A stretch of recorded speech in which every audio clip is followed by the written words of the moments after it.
This is Corelli's La Folia.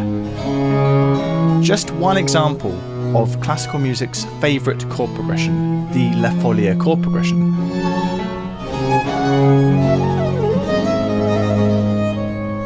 Now, despite being an incredibly widely used chord progression in classical music, I could only actually find one example of a pop song using this chord progression. And that is Oops, I Did It Again by Britney Spears.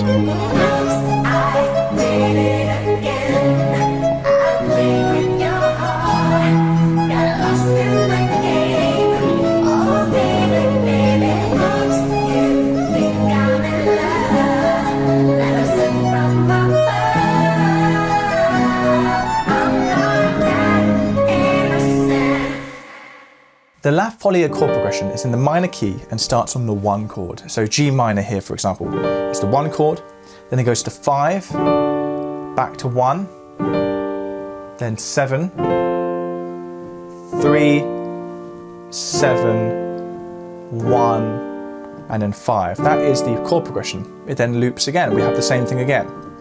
This chord progression has been used in literally countless classical works. It's often been described as the 12-bar blues of classical. That's how common it is. La Folia originated as a Portuguese folk dance in the Renaissance era, but over the next century, the La Folia chord progression would travel across Europe and become one of classical and baroque music's most popular chord progressions. For example, we can see it here in J.S. Bach's Peasant Cantata,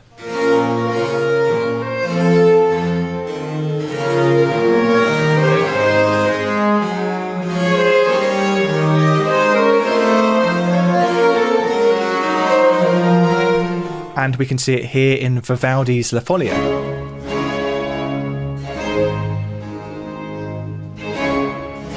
As you may have noticed, many pieces based on the Folia chord progression are named after it. That's because La Folia was effectively treated as a template, a theme on which you could base a new composition. Now, although most commonly found in Baroque music, you can also find La Folia in the later eras of classical music, for example in Beethoven's music,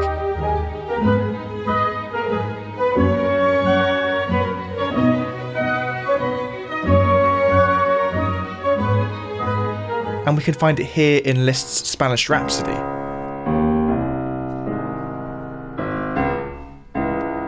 In fact, the reason that Liszt has named his rhapsody Spanish Rhapsody is for the La Folia chord progression. Although originally from Portugal, La Folia became associated with the entire Iberian Peninsula, meaning that when composers wanted to evoke a Spanish sort of sound, they might go to this chord progression. And that carries through to today. Vangelis, the revered Greek film composer who brought us Chariots of Fire, used the La Folia chord progression in his score for the film 1492 Conquest of Paradise, because that film is largely based in Renaissance-era Spain.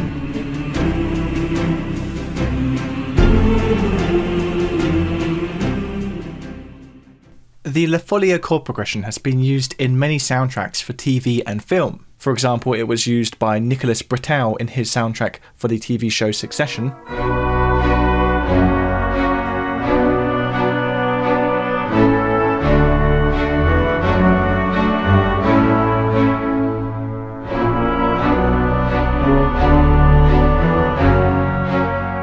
It was used by Adam Crystal in his soundtrack for the TV show Bonding.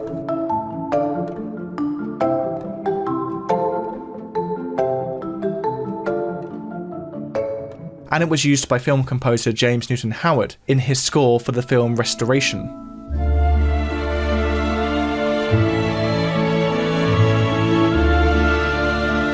Restoration is set in the 17th century when this chord progression was at the height of its popularity, so it makes perfect sense that Howard has used this chord progression throughout his score.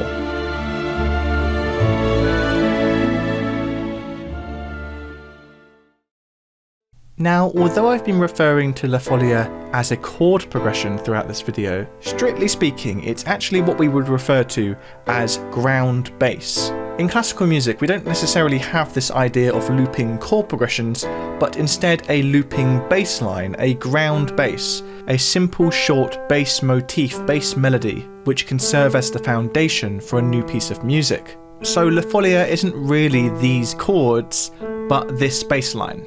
And if you harmonise that bass line using traditional minor key harmony, you wind up with this chord progression. Another very famous use of ground bass, for example, is Canon in D by Johann Pachelbel. Although we refer to this as a chord progression, as a commonly used chord progression, really it's the bass line, the ground bass, that we should be talking about. You also may have noticed that virtually every example of La Folia that we've looked at today is in triple time, 3/4 time.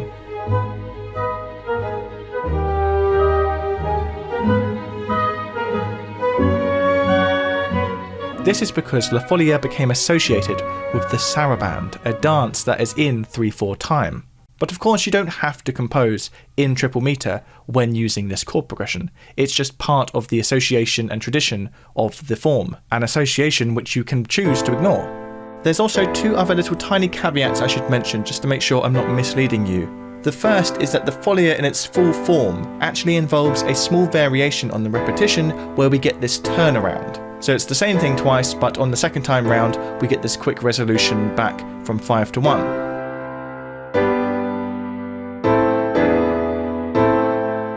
And the other little caveat I should mention is that what I've been referring to here as the Folia is actually the later Folia. There was an earlier version of the Folia which was slightly different, but when we refer to La Folia today, we're talking about the later Folia. So there is a long history of composers taking the La Folia form along with its chord progression and using it as the foundation of their new composition.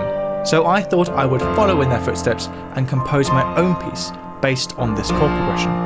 I started by establishing the chord progression on the piano with this bold classical-esque piano figure where I play the chord first in the low register and then echo that in the higher register. And then to introduce the melody, I thought I'd take a slightly more modern approach and use a Moog synthesizer.